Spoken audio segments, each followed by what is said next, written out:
NMR spectroscopy lecture 5 में हम पढ़ेंगे रासायनिक विस्थापन को प्रभावित करने वाले कारक अर्थात डेल्टा वैल्यू को प्रभावित करने वाले कारक। एल्कीन, एल्काइन, बेंजीन और एल्डिहाइड की जो रासायनिक विस्थापन है उनके मान में कम ज़्यादा क्यों हो रहे हैं इसके कारक, और एनएमआर स्पेक्ट्रा से संबंधित जो महत्वपूर्ण बिंदु है उनके बारे में पढ़ेंगे।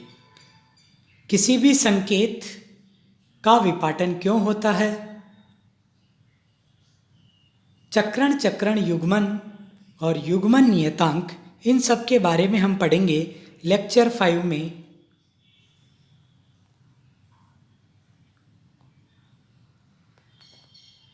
रासायनिक विस्थापन की हम बात करें तो रासायनिक विस्थापन पहले भी हम पढ़ चुके हैं कि टीएमएस और उस प्रोटॉन के अवशोषण संकेत के मध्य जो विस्थापन होता है वो रासायनिक विस्थापन कहलाता है।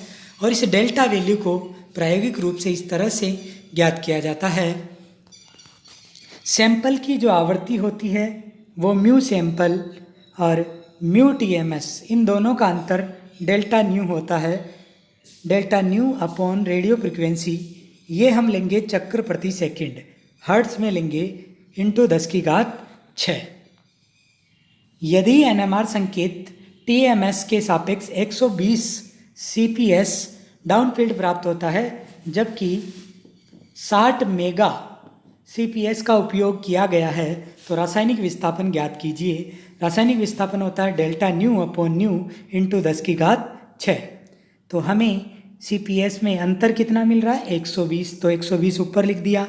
60 मेगा, 60 इंटू 10⁶ और इंटू 10⁶, 10⁶ से 10⁶ कैंसिल हो गए, 120/60 बराबर 2 ppm, अर्थात इसके लिए डेल्टा वैल्यू का मान 2 ppm आया है। रासायनिक विस्थापन को प्रभावित करने वाले कारक है, सबसे पहला कारक है प्रेरणिक प्रभाव, इंडक्टिव इफेक्ट। प्रेरणिक प्रभाव के कारण क्या होता है, प्रेरणिक प्रभाव दो प्रकार के होते हैं, -I और +I। यदि प्रोटॉन से जुड़ा समूह -I समूह है तो वो डेल्टा वैल्यू को बढ़ाएगा, इसी को हम डाउनफील्ड कहते हैं। और उदाहरण के लिए हम देख लेते हैं CH3F, CH3Cl, CH3Br, इन 3 अणुओं को हम लेते हैं तो प्रोटॉन सभी में है। इस प्रोटॉन पर जो समूह जुड़ा है FClBr, F का -I प्रभाव ज़्यादा होता है, इसलिए इसकी डेल्टा वैल्यू का मान ज़्यादा होगा, और Br की -I प्रभाव कम है, इसलिए इसके डेल्टा वैल्यू का मान कम होगा। अर्थात +I समूह तो परिरक्षण दर्शाते हैं, जबकि -I समूह दुर्बल परिरक्षण अर्थात विपरिरक्षण दर्शाते हैं, इसलिए डेल्टा वैल्यू का मान बढ़ जाता है। इसी को हम डाउनफील्ड कहते हैं। अर्थात ये जो डेल्टा है ये आपका -I समूह है जो कि प्रोटॉन से जुड़ा है, उसके डायरेक्टली समानुपाती होता है। असंतृप्तता की मात्रा बढ़ने पर विपरिरक्षण डीशील्डिंग अर्थात डेल्टा वैल्यू का मान बढ़ता है। डेल्टा वैल्यू एक तो देख लीजिए सिंपल यौगिक है, दूसरा डबल बॉन्ड वाला, यानी कि इसमें असंतृप्तता बढ़ गई। एक बेंजीन है जिसमें 3 डबल बॉन्ड है, तो सबसे ज़्यादा जो डेल वैल्यू का क्रम है, असंतृप्तता बढ़ने पर डेल वैल्यू का मान बढ़ता है, तो बेंजीन की डेल वैल्यू ज़्यादा है, एल्कीन की कम है, और सिंपल एल्केन है उसकी सबसे कम डेल वैल्यू है। एल्डिहाइड में प्रोटॉन का विपरिरक्षण होता है, अर्थात डेल्टा वैल्यू बहुत ज़्यादा बढ़ जाती है। सबसे पहले एल्कीन लेते हैं, 4 से 6 ppm इसके डेल्टा वैल्यू का मान है, और बेंजीन 6 से 8 है।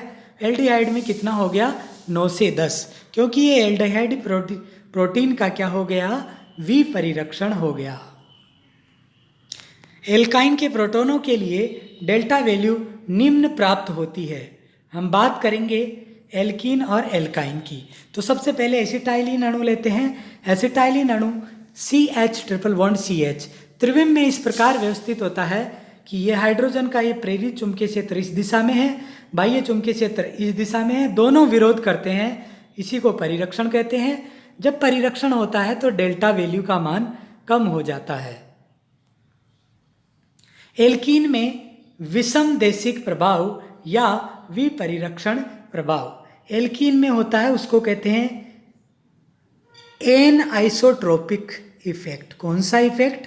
N isotropy effect. विपरिरक्षण है, एल्कीन में त्रिविम अपने आप को इस तरह से व्यवस्थित करता है कि आरोपित चुंबकीय क्षेत्र की दिशा और प्रेरित चुंबकीय क्षेत्र, प्रोटॉन का प्रेरित चुंबकीय क्षेत्र है, वो दोनों एक ही दिशा में होते हैं, इसलिए विपरिरक्षण होता है और ये अनुचुंबकीय विषम देशिक प्रभाव कहलाता है। Paramagnetic anisotropic effect, paramagnetic anisotropic effect. इससे क्या होगा? डेल्टा वैल्यू का मान बढ़ेगा, 4 से 6 हो जाएगी। एल्डिहाइड में प्रोटॉन का अनुचुंबकीय विषम देशिक प्रभाव, इसका मतलब क्या है? Paramagnetic anisotropy. ये आप देख लीजिए, आरोपित चुंबकीय क्षेत्र की दिशा ऊपर की ओर है, जबकि प्रेरित चुंबकीय क्षेत्र भी इस तरफ है। ये विपरिरक्षण कहलाता है जब दोनों की दिशा समान हो। इस स्थिति में डेल्टा वैल्यू का मान ज़्यादा होगा, 9 से 10 के लगभग डेल्टा वैल्यू का मान होता है। बेंजीन में विपरिरक्षण, बेंजीन में असंतृप्तता है, 3 डबल बॉन्ड है, आरोपित चुंबकीय क्षेत्र ऊपर की तरफ है, जबकि प्रेरित चुंबकीय क्षेत्र इस दिशा में होगा और ये विपरिरक्षण कहलाता है। दोनों समान दिशा में है, इसलिए डेल्टा वैल्यू का मान ज़्यादा होगा, 6 से 8 ppm इसके डेल्टा वैल्यू का मान होगा। एनएमआर स्पेक्ट्रम से संबंधित महत्वपूर्ण बिंदु, महत्वपूर्ण बिंदुओं की बात करते हैं। सबसे पहले किसी यौगिक या अणु में जितने प्रकार के प्रोटॉन होते हैं, प्रकार के प्रोटॉन का मतलब है कि विषम देशिक प्रोटॉनों की संख्या या प्रकार। समदेशिक प्रोटॉन यानी होमोजीनस या सममांगी प्रोटॉन एक ही प्रकार का सिग्नल देते हैं, जबकि विषमांगी प्रोटॉन होते हैं वो अलग अलग प्रकार के सिग्नल देते हैं। तो जितने अलग प्रकार के प्रोटॉन होंगे उतने ही सिग्नल होंगे। तो ये सिग्नल की संख्या हमें सीधे से प्रोटॉनों के प्रकारों को दर्शाती है। आप देख लीजिए, उदाहरण के लिए एल्डिहाइड लेते हैं। एल्डिहाइड में 3 प्रोटॉन CH3 से जुड़े, 1 प्रोटॉन CO से जुड़ा है। तब क्या होगा? 2 प्रकार के प्रोटॉन अर्थात 2 प्रकार के सिग्नल होंगे। एनएमआर स्पेक्ट्रम में प्राप्त संकेत की स्थिति विभिन्न प्रकार के प्रोटॉनों के इलेक्ट्रॉनिक वातावरण को प्रदर्शित करती है। संकेत की स्थिति इलेक्ट्रॉनिक वातावरण को प्रदर्शित करती है, अर्थात अलग अलग प्रकार के इलेक्ट्रॉनिक वातावरण के कारण -I +I समूह, डबल बॉन्ड, इनकी स्थितियों के कारण उनका जो डेल्टा वैल्यू है वो अलग अलग होती है। किसी एनएमआर संकेत का एक से अधिक शिखरों में विपाटन होता है, वो निकटवर्ती प्रोटॉनों की संख्या को बताता है। यदि निकटवर्ती प्रोटॉनों की संख्या n है तो संकेत का विपाटन n+1 शीर्षों में होगा। यदि निकटवर्ती प्रोटॉन की संख्या n और m हो तो संकेत का विपाटन n+m × m+1 शिखरों में होगा। ये हम आगे स्पिन कपलिंग या चक्रण युग्मन में बात करेंगे, विपाटन में इसकी बात करेंगे। उदाहरण के लिए हम लेते हैं एथिल ब्रोमाइड CH3CH2Br। यहाँ देख लीजिए, इस CH3 के पड़ोस में डायरेक्ट टच में एडजेसेंट या समीपस्थ सीधा केवल 2 प्रोटॉन है। इन 2 प्रोटॉनों के कारण इस मेथिल समूह का जो संकेत है, संकेत A है, A प्रोटॉनों का संकेत है, उसका विपाटन होगा n+1 शिखरों में। और n क्या है? यहाँ n है, n हमारे पास है B की संख्या, B के प्रोटॉनों की संख्या। तो B में प्रोटॉन कितने हैं? 2, 2 + 1 = 3। शिखर कितने हुए? 3। उसका अनुपात होगा 1:2:1 और ये ट्रिपलेट बोलते हैं। 3 को क्या बोलेंगे? ट्रिपलेट। इसी तरह प्रोटॉन B का जो NMR संकेत होगा उसको संकेत B कह रहे हैं हम, और इसके शिखरों की संख्या n+1 होगी। और n क्या है? मेथिल प्रोटॉनों की संख्या। मेथिल के प्रोटॉनों की संख्या 3 है, 3 + 1 = 4। इससे क्वार्टेट कहते हैं 4 इसके शीर्ष होंगे। दूसरा उदाहरण लेते हैं एथिल एल्कोहल CH3CH2OH। तीन प्रकार के प्रोटॉन हैं, एक ए, एक दूसरा प्रकार का बी, तीसरे प्रकार के सी। तीन प्रकार के प्रोटॉन है। संकेत ए अर्थात प्रोटॉन ए का एनएमआर सिग्नल है वो संकेत ए है। ये अपने पड़ोस में स्थित बी के कारण विपाटित होगा। पड़ोस में बी की संख्या कितनी है? 2 है। कितनी है? 2 है। इसलिए ये संकेत में विपाटन होगा। संकेत ए का विपाटन होगा 2 + 1 = 3। तो कितना आ गया? ट्रिपलेट। अब संकेत बी की बात करें। संकेत बी को ध्यान से देखिए। बी प्रोटॉन को ध्यान से देखिए। इसके बाएं तरफ 3 प्रोटॉन है और दाईं तरफ OH के पास 1 प्रोटॉन है। तो इसका विपाटन होगा। अगर ये शुद्ध अवस्था में है तो इसका विपाटन होगा। विपाटन कैसे होगा? n + 1 × m + 1। n बराबर 3 है, मेथिल के प्रोटॉन 3। m बराबर OH के पास प्रोटॉन कितना? 1। 3 + 1 = 4। 1 + 1 = 2। 4 × 2 = 8। ये ऑक्टेट या डबली क्वाड्रेट बोलते हैं। संकेत इसका ट्रिपलेट होगा। इसका डबली क्वाड्रेट DQ, ये इसका संकेत हो गया। Splitting of PMR signal. किसी भी PMR या प्रोटॉन NMR संकेत का विपाटन होता है उसकी बात करते हैं।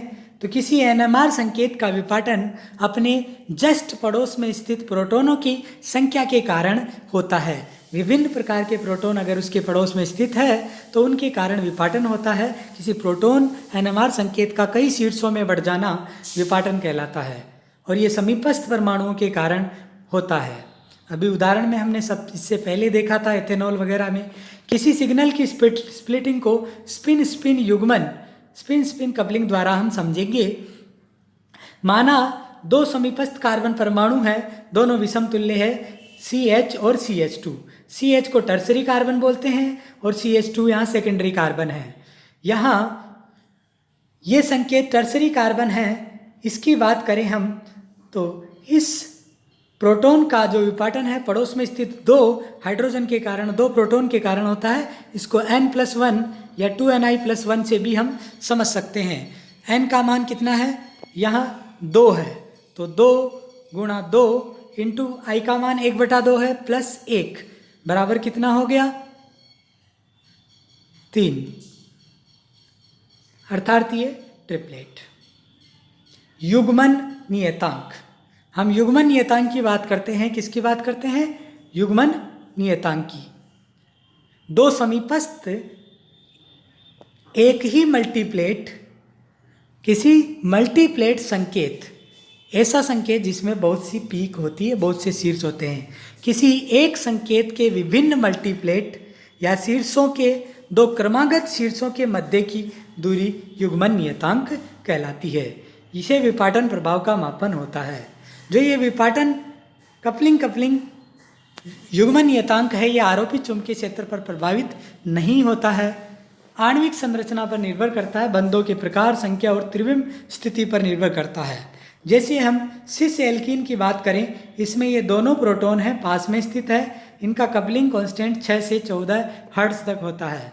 ट्रांस की बात करें, ये दूर है, इनका कपलिंग कांस्टेंट 11 से 18 हर्ट्ज तक होता है। कपलिंग किसी, मान लीजिए एक संकेत है, मान लीजिए आपके पास ये संकेत है, ये एक ट्रिपलेट संकेत है। किसी एक प्रोटॉन के लिए ये ट्रिपलेट संकेत है। इस संकेत में 3 शीर्ष है, तो किन्हीं भी 2 क्रमागत शीर्ष, ये 2 क्रमागत शीर्ष है, इनके मध्य की दूरी को क्या कहते हैं? कपलिंग कांस्टेंट कहते हैं। Thank you.